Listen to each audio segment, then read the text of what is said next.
今日はですね、eMeet さんから Pixie Wireless というウェブカメラを、提供いただきました。ウェブカメラっていうと会議用のウェブカメラみたいなものを想像するかもしれませんが、それだと多分これの魅力は半分も伝わらないです。Pixie Wireless の本質は固定カメラなのに自分が自由に動ける一人撮影用の AI カメラというところなんですね。それではクラ活スタートです。それでは早速開封していきましょう。まずはこちらのビニ留めるテープを剥がし切り取りまして、箱を開けていきます。こう開けると、eMeet の説明が書いてありますね。人工知能駆動のワイヤレスカメラ。なかなか面白い名前ですね。で、中に入っているのが、eMeet のケースに入っている、純正ケースに入っている本体と、ユーザーマニュアル、あとは、保証書ですね。保証期間は、2年間となっています。ですね。eMeet の購入証明書には2年間の保証がついていますと。で、eMeet の箱を開けていきますと、中にこうやって Pixie Wireless が、ついていますと。こんな風になってるんですね。裏にちゃんと4分の1インチネジがありますので、三脚などに固定することも可能です。で、ここはもうジンバル式になっているので、このように上下左右回転してカメラの対象物を追っかけてくれるというわけですね。撮影のカメラはこちら側で、こちらは AI 用のカメラになっています。これで立体的に物を捉えつつ、対象物をちゃんと AI で追っかけてくれるという風になってるんですね。あとはこちらの方に USB ケーブルがついています。珍しい。USB-C to C の、ケーブルがついていて、結構長いですね。これ1メートル以上ありますかね。結構長めの、ケーブルがついていて、でなおかつ、C から A にコンバートする、ケーブルもついています。ケーブルじゃないや、C から A に変換するコネクターもついています。それでは、実際に映像の映りなども見ていきながら機能を検証していきましょう。はい、それでは Pixie Wireless を外に持ち出しまして、外での撮影をしております。ちょっと天気が悪いんですけどね、撮影日が今日しかちょっと確保できなかったんで申し訳ないです。で、外に持ち出したということで、追尾性能の映り具合などを見てみたいと思います。まず手を掲げれば、自分の方を追ってくれる。切れちゃったかな？切れちゃいましたね。手をかざすと追尾してくれるようになります。で、どれぐらい早く動いても追尾してくれるかっていうと、これぐらい広角で映ってるので、結構な角度までしっかり追ってくれますね。ただ、あまり近くで高速に動くと、やはりちょっと見失うようです。ちょっとここをくるって回ってきて、どんな風になるか見てみましょう。くるって回って、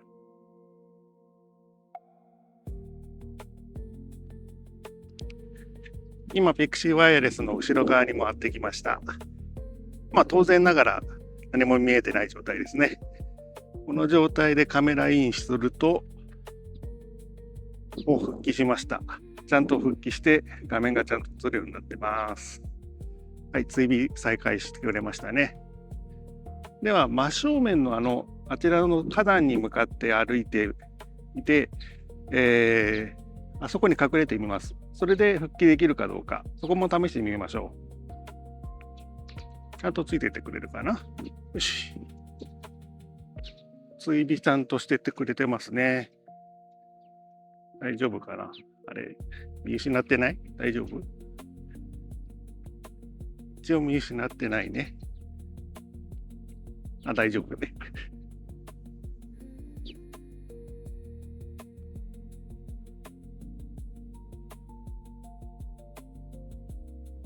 はい、この状態から花壇に隠れてみたいと思います。今、花壇にこの状態で3秒ほど待ってみましょう。ではちょっとこれで動いてみます。これで復帰できるかどうか。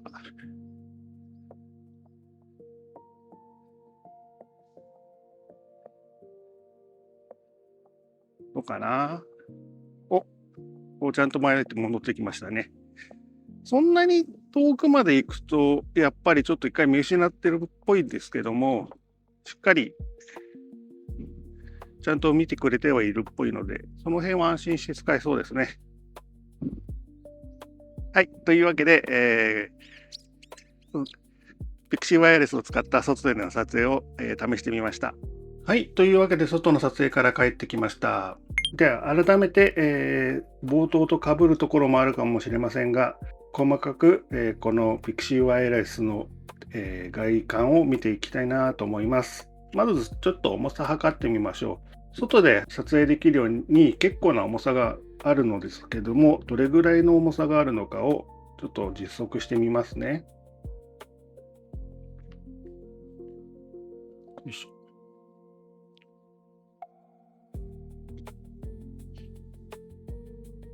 442g、まあ 450g 近くあるということにはなりますね。まあこれぐらいの重さがあるので、飲料の入ったペットボトルが風で倒されるような日でもなければ割と大丈夫なような気がします。で、見た目ですけれども、この二眼かわいいですよね。この二眼はちゃんと役目があって、実際に撮影するカメラはこちら側のカメラになっています。こちら側の目ですね。こちらの側の目がカメラになっています。で、こちら側の目は AI 用のカメラになっていて、要は、その人を追尾するとか、距離感を測ったりとかするときに、立体的に物を捉えるための、AI 専用のカメラになります。で、ここに eMeet のマークがついてますね。これなんか、喋る機能でもついてそうな外観してますよね。ここら辺になんかこうキャタピラというか、無限軌道がついてて、タイヤみたいなのでもついてて、ここら辺にこう腕がニョキって出て、やーとか言いそうな、そんなちょっと可愛らしい雰囲気があります。で、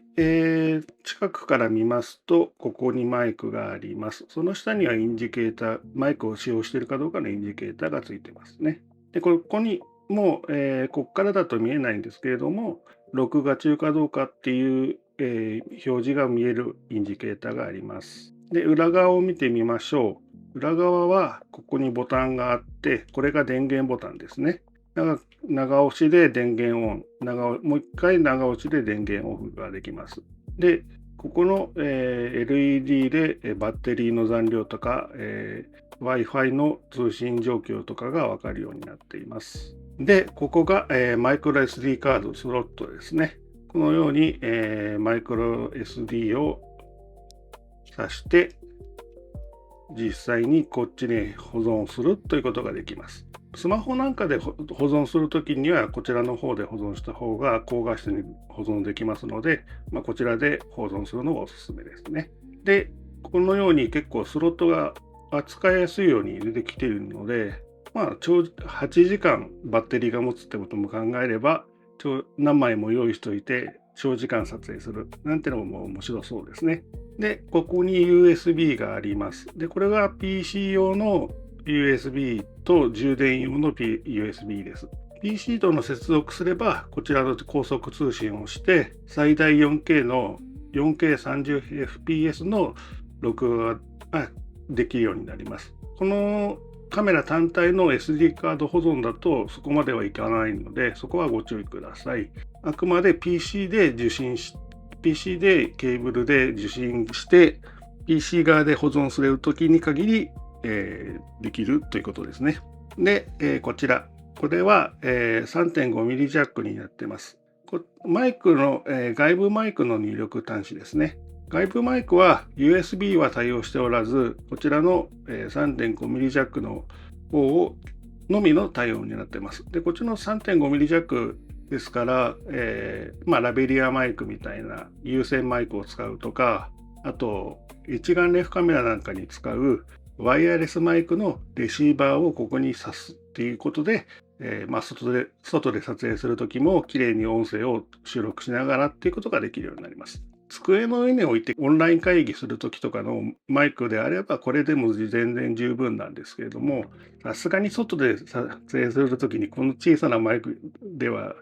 音声の収録は不十分なので、そういうときはここの、マイク入力を使うか、冒頭でお見せしたように、カメラの収録自体はこっちの SD カードにさせて、で、音声の収録は、iPhone とかスマートフォンとかにやらせる。そして後で編集ソフトで合成するみたいなやり方になっちゃうかなと思いますね。ただそれも意外とめんどくさいので、やるのであればここの、がおすすめです。本当はね、ここに USB のマイクもさせるようになっていればさらに便利だったんですけどね、ちょっとしょうがないかなと思います。ちょっと残念な点ですね、ここは。で、ここが、4分の1インチネジになっていて、三脚をこれで固定することができます。ある程度高さのある状態での撮影を行いたいときは、ここの三脚を使って、撮影することができるというふうになってますね。こんにちは。はい、外観は以上のような風になります。それではまずスマホとの接続をしてみますね。こちら今電源を入れている最中です。起動中のインジケーターが動いてます。で、起動が終わりましたので、このボタンで、カメラと接続します。で、今この状態で接続しているわけですね。で、無線でのスマホとの場合は無線での接続になります。これはうちの Wi-Fi の名前がここに出てます。でここの Wi-Fi、同じ Wi-Fi 同士で接続するか、こちらが Wi-Fi の基地になって、スマホがそこに接続して、直接接続を行うかの2パターンがあります。でどちらでも大丈夫といえば大丈夫なんですが、ワイヤレスでの接続となるので、あれですね。わかるでしょうか。このラグが結構激しいんですよね。5メガとか結構速い速度でつないでもらってはいるんですが、家の Wi-Fi を使ってもこれぐらいなので、正直、そこでタイミングを取るのは難しいので、余裕を持った録画とかがするといいですね。デバイスの設定は、こちら、接続しているカメラの3つのボタンを押すと設定、録画、SD カード、アルバム、ネットワーク、削除というのがあります。ネットワークを押すと、Wi-Fi から直接接続への切り替えとか、それを、切り替えることができます。で、設定の方はいろいろあって、画質とか設定できるようにはなっているんですが、スマホからの接続だと、ワイヤレス接続は 60fps は選べません。で、無線接続の場合は 1080p が限界になって 1080p の 30fps が限界になります。ビットレートはこれは基本的には自動で大丈夫だと思いますけどね。で、録画がこことここにあるんですね。これ何が違うのかっていうと、こっちの録画は SD カード、こちらに入っている SD カードですね、を使って、そこに保存するということができます。あとは最大録画時間を選ぶことができるというふうになって、で、あとは続行すれば録画開始されます。じゃあ、こっちのボタンは何かっていうと、複数台接続された時とかによく活躍するボタンかなと思うんですが、これを押すことによって、今ここでプレビューしている状態の録画をしてくれます。で、この時便利なのが、オーディオを選ぶと、今、入力で iPhone マイクと Pixie ワイヤレスの、マイクをミックスすることができるんですね。Pixie Wireless の、マイクをオフにして iPhone のマイクをオンにするっていうこともできます。そうすることによって iPhone のマイクの、音声を拾ってカメラの映像だけカメラで、Pixie Wireless を使うみたいなことができるんですね。ただそれ使って、音声を改善させようと思うこともできるんですけども、これのラグですね。問題はですね。このラグがあるので、どうしてもあんまり実用的ではないかなっていうのが正直なところです。あと、こっちのボタンは、カメラの操作ですね。上向けたり、下向けたりすることができます。あんまりあっちこ自由に動かすと今、部屋が汚いのがめちゃくちゃバレちゃうので、はい。でここでプライバシーってボタンを押すと、ヒュッとカメラを下にしてくれます。離席するときとかにプライバシーモードにするとか、ちょっと映っちゃ困るものが映り込んできそうだなって時に切り替えることができます。で、手動にすれば復帰しますので、また元に戻ることができます。